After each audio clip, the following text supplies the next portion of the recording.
Charlie Chaplin, ஆமாம், சக்தி சிதம்பரம் அவருடைய இயக்கத்தில் பிரபுதேவா பார்க்க போனேன். பிரபுதேவா வந்து ஒரு ஷூட்டிங் நடந்துருந்தது.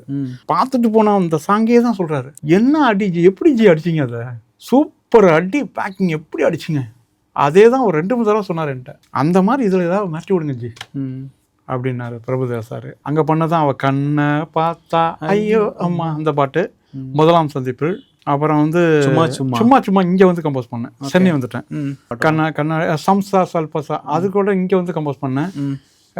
ஒரு 3 சாங், கண்ணாடி சேலை கட்டி ஒரு 3 சாங் அங்கே கம்போஸ் பண்ணேன். அந்த படம் எடுத்துட்டு இருக்கும் போதே உங்களை அது வேற படம், சார்லி சாப்ளின் கிடையாது. ஓகே, அவர் வேற படம் நடிச்சிருந்தார். சார்லி சாப்ளின் அப்போ ஆரம்பிக்கல, சாங்குக்காக கம்போஸ் போயிட்டோம்.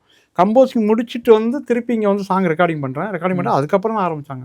அந்த பாட்டுமே கூட எஸ்பிபியும் சூப்பராக, அந்த பல்லவிலாம் இன்னும் சூப்பரா வரும். பல்லவி அண்ட் சரணமுமே வந்து அவ கண்ணை பார்த்தா ஐயோ அம்மா